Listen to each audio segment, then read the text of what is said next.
a Ferrari retomou o trabalho na fábrica com a Ferrari 678, que terá a unidade de potência com cabeça de aço em vez de alumínio. Vamos ver no vídeo de hoje as principais diferenças. Precisamos falar, obviamente, também sobre a saída de Courtney da Red Bull para se tornar diretor esportivo da McLaren. Vamos falar sobre a apresentação da Mercedes e Williams e muito mais. Antes de começar, claro, lembrem-se de deixar um like, inscrever-se e ativar as notificações para não perder nenhum vídeo sobre Fórmula 1 e Ferrari. Dito isso, vamos começar imediatamente. A gestão esportiva reabriu em 2 de janeiro, após a parada obrigatória para as festas de Natal, e na Ferrari o trabalho prossegue normalmente para preparar a Ferrari 678, que será apresentada em Fiorano no dia 23 de janeiro e que participará dos testes em Barcelona, organizados pelas equipes e que serão a portas fechadas de 26 a 30 de janeiro. A equipe do Cavallino, no mesmo dia do lançamento, usará o shakedown de 15 km, que a FIA concede às equipes apenas para verificar se tudo funciona, antes que o material seja rapidamente enviado para o circuito catalão.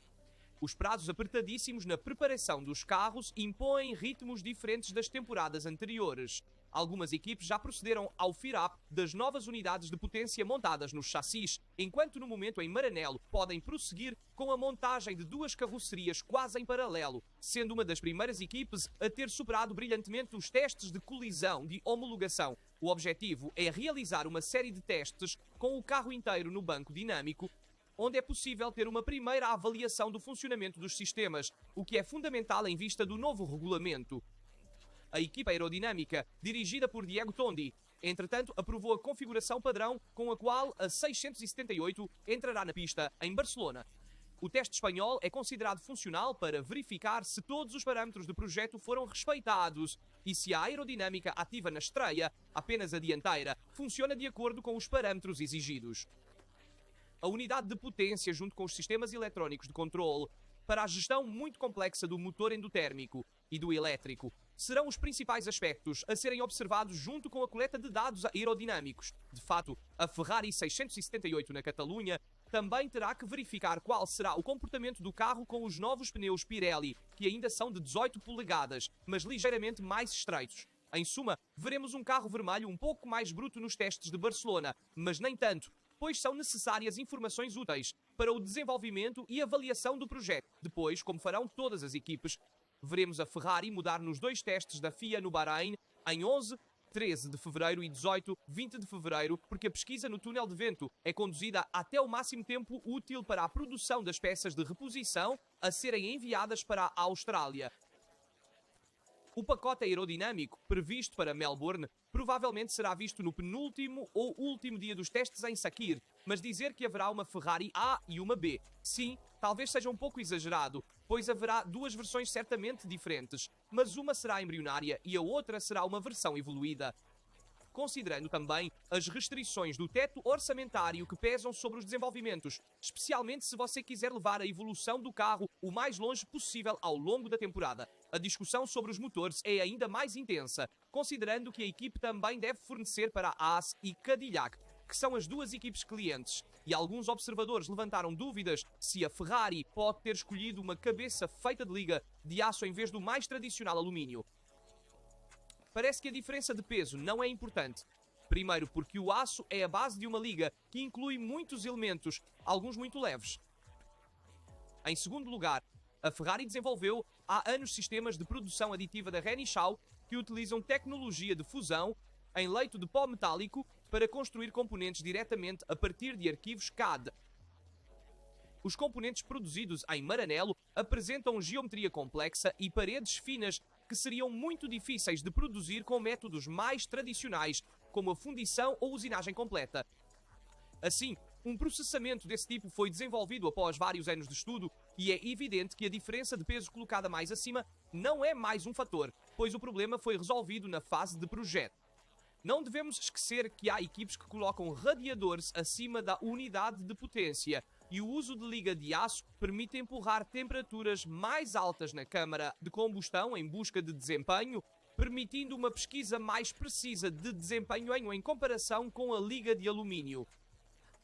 Será muito importante, obviamente, a abordagem que a Shell usará para gerenciar seu e-fuel, ou seja, a parte do combustível. Quanto maior for o poder calorífico do combustível, mais a unidade de potência poderá buscar potência. Aqui, Também serão fundamentais os antidetonantes que serão misturados para evitar as autoignições tão devastadoras para a confiabilidade. Em essência, a diferença de peso entre uma cabeça de aço e uma cabeça de alumínio não é tão importante, especialmente porque há uma busca frenética para tornar os componentes da unidade de potência mais leves. Será fundamental o trabalho da Shell, em colaboração com a Ferrari, para criar uma mistura que se adapte da melhor maneira à unidade de potência. E então veremos uma Ferrari diferente em evolução, desde os testes de Barcelona até os testes no Bahrein. Não haverá versões A e B propriamente ditas, pois não serão duas versões completamente diferentes, mas sim uma evolução da versão anterior. Portanto, veremos um trabalho contínuo na túnel de vento, testando diferentes materiais e componentes aerodinâmicos. E é aí que entra o benefício da Ferrari de ter mais horas na túnel de vento.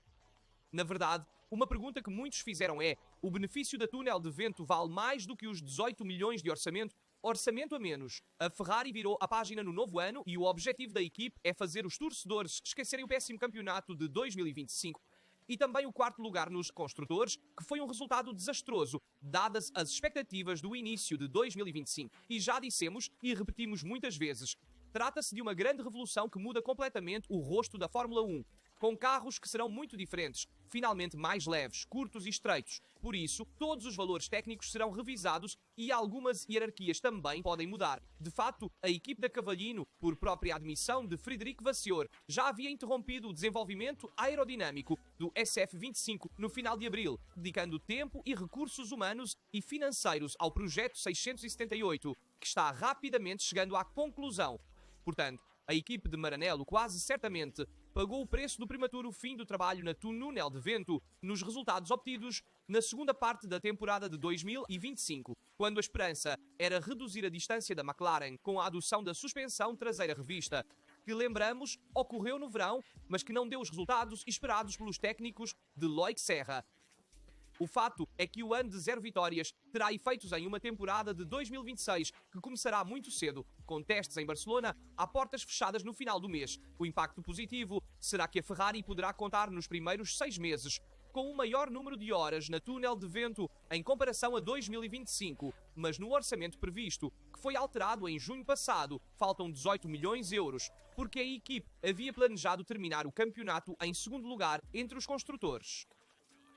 E se a diferença para a McLaren em 2024 foi de apenas 14 pontos e manteve a luta pelo título aberta até o último Grande Prémio de Abu Dhabi, merecendo o segundo lugar, a lacuna da equipe papaya se abriu no ano passado, tornando-se um abismo. 435 pontos que valeram a queda para o quarto lugar no campeonato de construtores. E há uma pergunta que é legítima. Pesará mais o benefício aerodinâmico oferecido pela equipe de Diego Tondi e pelo grupo que opera no CFD e, portanto, o benefício na túnel de vento, ou haverá um impacto negativo, porque nos prémios que a FED e a FON distribuirão haverá 18 milhões de euros, a menos no orçamento? Obviamente, não há uma resposta certa, pois dependerá muito da qualidade do trabalho que será realizado na gestão esportiva. Em termos quantitativos em relação à McLaren, a Ferrari terá uma maior disponibilidade de túnel de vento por 180 horas de uso, ou seja, 1120 horas, contra as 840 da equipe de Woking da McLaren. E segundo a ATP, os períodos de teste aerodinâmico da FIA, que regula o desenvolvimento aerodinâmico, os dados que fornecemos referem-se ao tempo efetivo de uso da túnel de vento, que inclui também as fases de preparação do modelo e mudanças de configuração, enquanto as horas de túnel de vento, ou seja, todas aquelas horas úteis para realizar testes, são muito menores e são medidas em corridas. De fato, há uma diferença clara entre as horas na túnel de vento e os testes, as corridas, que são realizados dentro dela, porque há, obviamente, toda uma preparação da túnel de vento que ocupa tempo e horas extras. Maranello terá 272 dessas corridas até junho e a equipe de Andrea Stella terá 48 a menos. No que diz respeito à pesquisa no CFD e, obviamente, à fluidodinâmica, é semelhante. Na verdade, a equipe pode-se dar ao luxo de estudar 1700 geometrias, 300 a mais que a McLaren. E se a falta de orçamento pode ser redimensionada com a distribuição de recursos que não deveria, se não parcialmente, depreciar a Ferrari 678, a possibilidade de explorar mais os instrumentos de desenvolvimento dos campeões mundiais deveria ser uma vantagem, considerando, porém, que obviamente Adrian Newey terá mais facilidades graças ao 7º lugar alcançado pela Aston Martin nos construtores. Portanto, sim, será uma vantagem para a Ferrari ter mais testes no túnel de vento e mais testes CFD, mas não devemos esquecer da Aston Martin, que terá ainda mais vantagem em relação à Ferrari e ainda maior em relação, obviamente, à McLaren, que foi campeã mundial de construtores em 2025. Portanto, será importante entender como a equipe usará o tempo no túnel 2025 em benefício da nova Ferrari, que veremos em 23 de janeiro. Se o projeto 678 nascer saudável, veremos isso imediatamente já nos testes de inverno. Vale dizer que a McLaren também interrompeu cedo o desenvolvimento do McLaren MCL39, certamente antes da Mercedes e da Red Bull.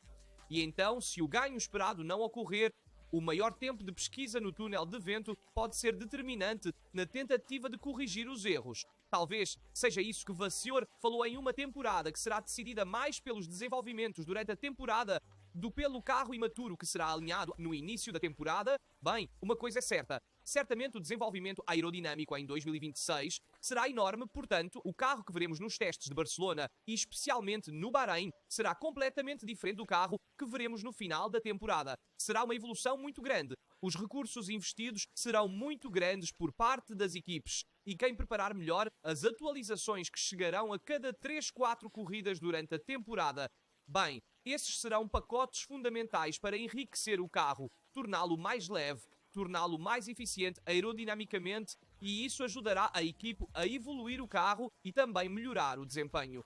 Como Vasseur também disse, o carro de 2026 será de Loic Serra, enquanto o de 2025 será o último carro de Cardil antes de ir para Aston Martin.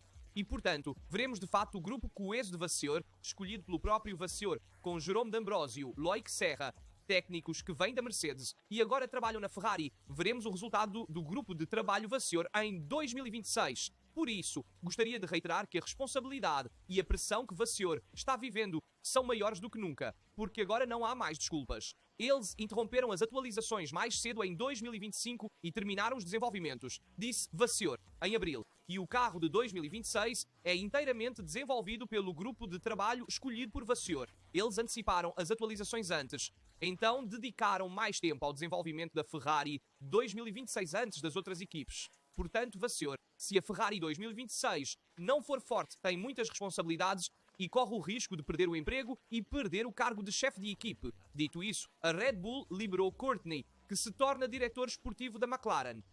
E isso muda completamente o cenário também em termos de técnicos mais altos. E a McLaren começa a contratar técnicos da Red Bull.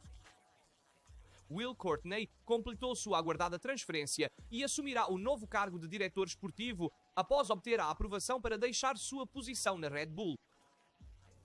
A McLaren já havia anunciado a contratação de Courtney em 2024, mas o britânico conseguiu negociar a saída de seu contrato antes de 2025. Ele permaneceu responsável pelas estratégias dentro da Red Bull. A Red Bull havia previsto que Courtney cumprisse o resto de seu contrato com um período de gardening leave que expiraria em meados de 2026, mas agora ele conseguiu antecipar sua saída para o início da nova temporada e Courtney confirmou sua chegada à McLaren no LinkedIn, onde se reportará ao diretor de corrida Randep Singh. Depois de 22 anos na Red Bull Racing e os últimos 15 como responsável pelas estratégias, estou entusiasmado em anunciar que estou prestes a enfrentar um novo desafio, juntando-me à equipe McLaren Racing Fórmula 1 como diretor esportivo, escreveu Courtney. Gostaria de agradecer de coração a todos com quem trabalhei na Red Bull. Fiz muitas boas amizades e espero rever muitos de vocês no paddock. Foram 2 décadas incríveis, mas agora estou ansioso para me ambientar no meu novo papel e na minha nova equipe e espero fazer muitas novas amizades enquanto dou o meu melhor para ajudar a McLaren a continuar seus sucessos nos próximos anos. Com Courtney, continua a onda de demissões da Red Bull, que nos últimos 12 meses viu as saídas de Adrian Newey, Christian Horner, Helmut Marko e Jonathan Whitley, com a equipe que inevitavelmente deve enfrentar uma troca de guarda tanto do ponto de vista técnico quanto de gestão e também de responsáveis técnicos. De fato, o responsável pelos engenheiros de pista, Jean-Pierre Lambiase, parece estar destinado a assumir cargos mais importantes em 2026 e também deixar a Red Bull, já que a equipe pretende promover figuras internas, embora se saiba que a Williams e a Aston Martin estão tentando contratá-lo. Portanto, em relação a Lambiase, há uma discussão diferente, porque alguns dizem que ele parece permanecer na Red Bull e assumir cargos mais importantes. Outros dizem que ele pode deixar a equipe para ir para a Williams ou Aston Martin, assumindo um papel ainda mais importante. E isso é um golpe duro para a Red Bull, porque vai perder mais uma figura muito importante dentro de sua estrutura, que vai, em vez disso, fortalecer uma equipe concorrente como a McLaren, que fez a diferença nos últimos anos, especialmente no ano passado, 2025, tornando-se campeã mundial tanto no título de construtores quanto no título de pilotos com Norris. E então a McLaren se torna de fato um adversário formidável para a Red Bull, que começa um pouco devagar. Se quisermos, em 2026 é a equipe vista de forma menos favorável por todos os outros times de ponta, tanto pela mudança do ponto de vista técnico, pois mudará o motor usando o próprio motor e com a adição da Ford, que irá gerenciar a parte elétrica do motor da Red Bull Powertrains, quanto do ponto de vista da estrutura organizacional. Após a saída de Horner, com a substituição por Laurent Mack, bem, parece haver uma verdadeira mudança de guarda dentro da Red Bull. E quando há mudanças tão importantes, uma equipe precisa de tempo antes de recuperar a supremacia que teve no passado.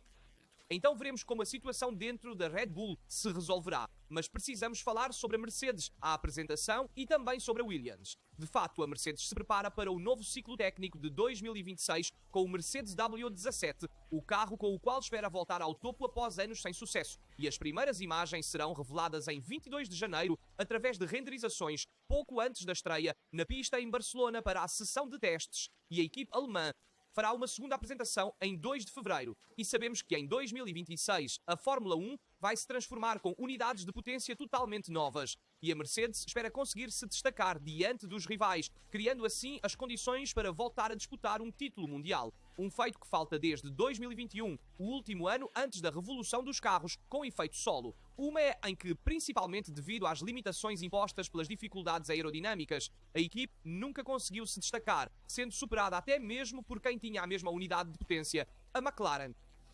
Para a fabricante alemã, portanto, o W17 assume um papel importante, quase decisivo. As primeiras imagens do monoposto que acompanhará a equipe de Buckley na estreia do novo ciclo técnico serão reveladas na quinta-feira, 22 de janeiro, através das renderizações publicadas online. Não será, portanto, o carro real, mas representações digitais que provavelmente ainda esconderão vários aspectos do projeto, talvez até tentando enganar os adversários.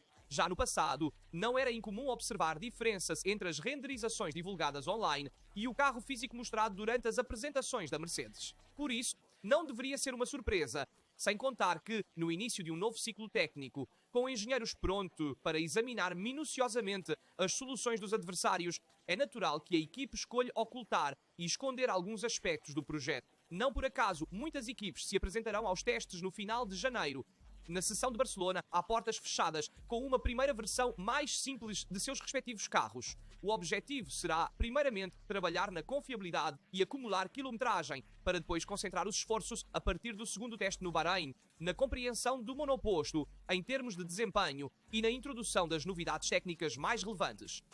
Também por isso, a Mercedes escolheu um plano especial para a revelação do carro. Após a publicação das renderizações em 22 de janeiro, seguirá uma segunda apresentação completa em 2 de fevereiro, poucos dias após os testes de Barcelona. Naquela ocasião, serão mostrados o monoposto e toda a equipe, e na apresentação estarão presentes claramente o chefe de equipe Toto Wolff, os pilotos George Russell e Andrea Kimi Antonelli, além de vários membros-chave do departamento técnico, e será uma oportunidade para aprofundar as mudanças regulatórias destinadas a redesenhar a Fórmula 1. E nesse contexto, o Mercedes W17 representa tanto uma oportunidade quanto um desafio. Após anos complexos, o novo ciclo regulatório oferece uma página em branco para tentar reescrever sua competitividade, e a apresentação de 22 de janeiro será o primeiro ato concreto desse novo caminho. Então, a equipe dada como favorita apresentará primeiro uma renderização online que todos veremos antes dos testes em Barcelona, e depois haverá a apresentação real em 2 de fevereiro, onde veremos o carro físico que também será visto nos testes no Bahrein. E atenção também para a Williams, que apresentará seu carro em 3 de fevereiro. Ela estreará primeiro nos testes de Barcelona com uma pintura especial escolhida pelos fãs online. E então veremos o carro real, provavelmente também ligeiramente evoluído em relação ao de Barcelona, que veremos em 3 de fevereiro com a apresentação em Grove. Atenção que a Williams trabalhou muito no simulador, melhorou no ano passado e é um simulador evoluído que se alinha também com os outros times e evoluiu suas infraestruturas internas. E além disso, sabemos que James Vowles, chefe de equipe da Williams, disse que trabalharam muito para 2026 em 2025. Então esperam muito desta temporada em diante, considerando também a mudança regulatória. E apesar disso, o carro de 2025 teve um desempenho muito bom com o 5º lugar nos construtores, apesar de todos terem expectativas um pouco baixas sobre a Williams no ano passado. Então cuidado para não subestimá-la em 2026. Deixem nos comentários a sua opinião sobre todos os tópicos abordados no vídeo, começando pelo motor Ferrari com cabeça de aço em vez de alumínio, também pelas declarações de Frédéric Vasseur, a saída de Courtney da Red Bull, indo para a McLaren e também as apresentações da Mercedes e Williams. Estou curioso para ler e responder a todos os seus comentários. Como sempre, lembrem-se de deixar um like, se inscrever e ativar as notificações para não perder nenhum vídeo do canal. Aqui é tudo da rasta. Nos vemos no próximo vídeo.